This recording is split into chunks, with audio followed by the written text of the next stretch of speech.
Hai, Assalamualaikum warahmatullahi wabarakatuh. Padu, apa khabar anda semua? Dan saya harap agar anda semua berada dalam keadaan sihat dan sejahtera. Terima kasih kerana terus setia bersama dengan channel saya, Abdul Muiz Rusli. Kepada anda yang baru saja mengenali channel ini, jangan lupa untuk like, share dan subscribe video-video saya, kerana selepas ini lebih banyak perkongsian berkenaan dengan hala tuju pendidikan yang akan saya berikan kepada anda semua. Kepada anda yang memohon ijazah sarjana muda pendidikan, mungkin sekarang ini sudah tiba masanya untuk anda dipanggil temuduga. Baik, murid-murid sekalian, apabila kita bercerita tentang temuduga, satu perkara yang anda kena ingat ialah temuduga ini untuk kita menjual diri kita, menjual kepakaran yang ada pada diri kita, bercerita tentang apa sahaja kebaikan yang ada pada diri kita supaya temuduga rasa wow, dan inilah orang yang patut aku pilih. Konsepnya macam tu murid-murid sekalian. Jadi apabila kita menghadiri temuduga, ini apa yang disampaikan oleh anak murid saya yang baru sahaja menghadiri temuduga tadi, kan? Yang pertama macam biasalah, memperkenalkan diri. Apabila diminta untuk perkenalkan diri, satu sahaja yang saya nak ingatkan kepada anda semua, jangan sekadar kita bercerita benda yang simple, asas, lepas tu kita senyap. Tidak. Kalau boleh kita perkenalkan diri kita dengan penuh detail. Sebagai contoh, hai, Assalamualaikum tuan, puan yang sudi bersama dengan saya pada hari ini. Saya Abdul Muiz bin Muhammad Rusli. Saya bertugas sebagai seorang guru bimbingan dan kaunseling di Sekolah Menengah Kebangsaan Sungai Besar. Saya mendapat keputusan dalam peperiksaan sekian. Saya juga mendapat pilihan bla bla bla bla bla bla. Tuan yang saya hormati, antara kelebihan dan kepakaran saya ialah dalam bidang bla bla bla bla bla. Saya mempunyai pengalaman yang sangat luas dalam bla bla bla bla. Kita cerita sahaja murid-murid sekalian. Sebab apa? Sebab konsepnya ialah untuk kita jual diri kita. Kalau kita rasakan kita ni pandai, saya yakin dan pasti orang yang datang temuduga juga adalah orang yang pandai. Betul tak?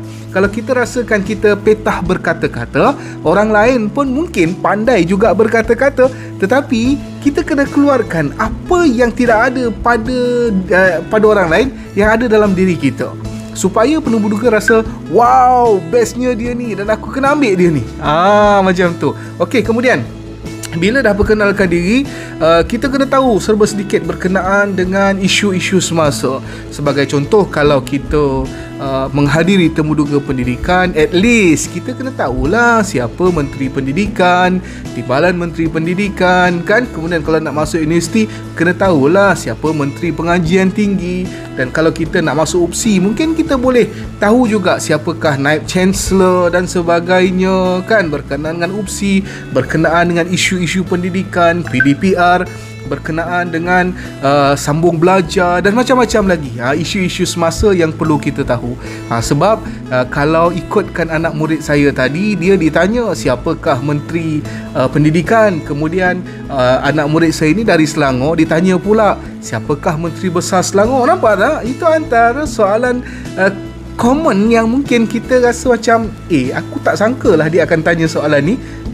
Jadi apa kata kalau kita buat FAQ dengan cikgu kita, dengan kawan-kawan kita, dengan mak ayah kita, kan? FAQ berkenaan dengan soalan-soalan jangkaan ataupun soalan ramalan yang akan ditanya. Sebagai contoh, okey, kita minta mak kita tanya, okey, boleh tak engkau cerita sikit pasal bagaimana PDPR? Ceritalah pasal PDPR. Macam tu, kan? Kemudian mungkin kita kena siapkan juga berkenaan dengan diploma kita ataupun STPM kita, kan? Macam anak murid saya, dia ambil diploma multimedia dan dia diminta untuk bercerita tentang multimedia, tentang animasi dan sebagainya yang berkenaan dengan multimedia lah, kan? Kemudian apa lagi? Dia diminta juga untuk bercerita tentang apabila dia semak-semak sijil tu, anak murid saya ini dia mendapat anugerah pelakon terbaik dalam pertandingan teater. Jadi dia diminta untuk bercerita tentang teater. Jadi murid-murid sekalian, kalau anda ada kepakaran ataupun pernah mewakili sekolah dalam apa-apa pertandingan, tolong hadam berkenaan dengan apa yang pernah anda masuk. Sebagai contoh, mungkin pertandingan STEM peringkat kebangsaan, teater dan sebagainya. Maksudnya kena cakna tentang hal itu. Dan kalau bawa sijil, ada yang tanya, cikgu, sijil kena bawa macam mana? Baik, kalau nak bawa sijil, bawa semua sijil yang mungkin membantu anda.